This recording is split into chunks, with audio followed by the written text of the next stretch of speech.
Ayo everyone. Welcome back to Secrets Unleashed.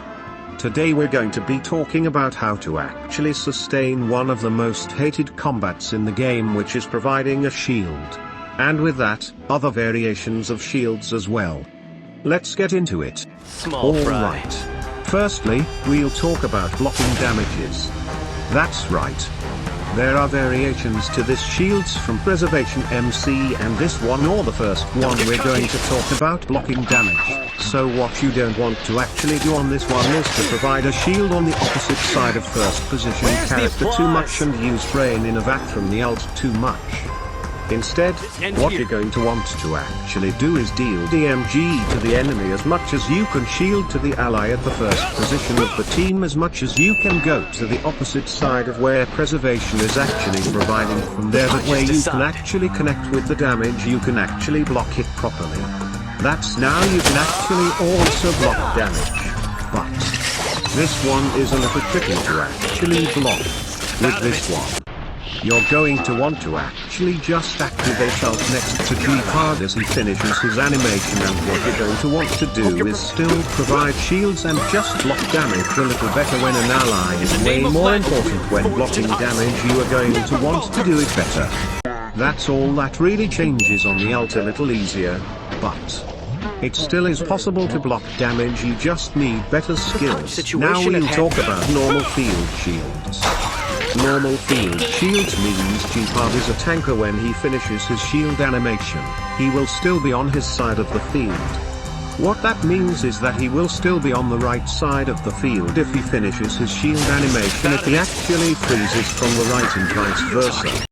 What you don't want to actually do is to reduce energy with that kind of angry TV. You actually don't want to be below G-Card. What you're going to want to do is go to the opposite side of the field, but you don't actually want to be knocked down. So, what does that mean? That means you have to attack the screen to the enemies, alright? But attack the back of the enemies and just go to the last position enemies of where G-Part, further yourself away from the field a little bit, just a good amount as to where you can actually block damage. So you're going to want to attack the back and then go to the last position enemies and then attack other enemies just a little bit from the field again. This will only work if G-Card does a normal shields. If he shields allies and then shield himself and still is on the side of the field of where he provides from, that's when you know this will work. This is the sort of blocking damage that you need to actually do for him. Don't get cocky. Now, we'll talk about extended shield. What is this one? Well, this one would be the opposite of what we just talked about earlier. This is when they reduce his allies' energy. They're going to regenerate allies' energy to the left side of the field and vice versa. If he ults to the left, he's going to ult to the right side and then provide a shield. In that case, you actually don't want to be knocked down, right? So, if he skill to the right and then he unskill to the left and provide a shield, you do not want to be knocked down. Instead, what you're going to want to do is actually block damage and defeat enemies. Alright, just defeat enemies and don't be knocked down, and just block damage, and then you're going to stay on the side of the field and just defeat enemies.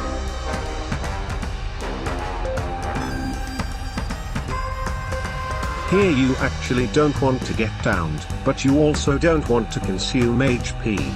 Just make sure to defeat enemies and don't be knocked down. Defeat enemies and then sustain from where he actually provides the shield.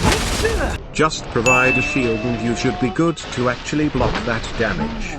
Alright, next up is where some newer players and even actually more experienced players struggle, which is bug shield. And the main mistake that most of them do here is to actually reduce energy and consume HP, which is not what you want to do. Okay. You don't want to be knocked down and then just regenerate back. Small fry. You don't want to consume HP. Alright, even if you are preservation and you don't want to be knocked down, even if you are preservation of the field, you are not going to be blocking damage. The punches decide.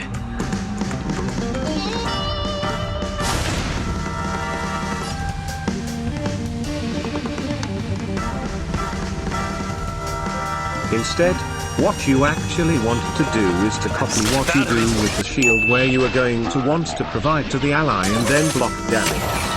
That is how you provide bug shield. You need to provide shield to the ally and provide shield where G-Pod activates his ult now. This is all fine and dandy, but it's not just a shield that you need to worry about, which is why I said we'll talk about all of his general ATK Luca.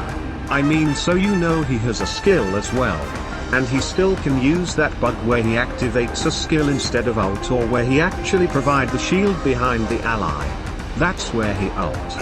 It is still here, the game is still bugged, but you can stop that. Forged in ice, never falters. Small fry.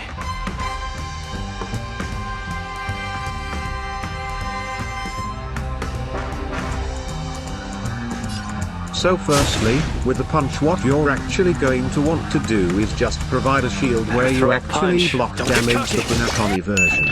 Alright, so you're going to want to use skill to enemies when he knows how to provide a shield, but because the correct way to block damage is to just get hit by enemies on the lower part of G-Pod in order to actually block damage to the enemies and the normal shield from happening.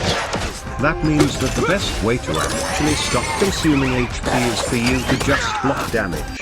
And if he goes for a shield, that is the best way to actually set yourself up to sustain Luca as a solo dot. You're going to want to position yourself where you can block damage. Again, that's going to be hit him and regenerate energy, and then you're going to have to react on how he's going to provide the shield, so he may either go for a 4K def mode or a normal shield, in which case you're going to want to use ult and then block the damage there as well. That's going to be the best way to try and stop enemies. You're going to need to block damage to them, and then you're going to block damage from there, since you're already in position to block damage if he does go for a shield. Just use ult and you should be able to block that damage as well. The good thing about here is that he can't actually use normal shield or extended shield if he does this. So those are already out of the question. You are just going to need to actually provide a shield to where you can block damage and just keep it up if he goes for a normal shield. So that is the best way to actually sustain a team. Alright, I hope that this video has been helpful. At hand. Thank you very much for watching, guys. Subscribe if this video helped, and I'll see you on the next one.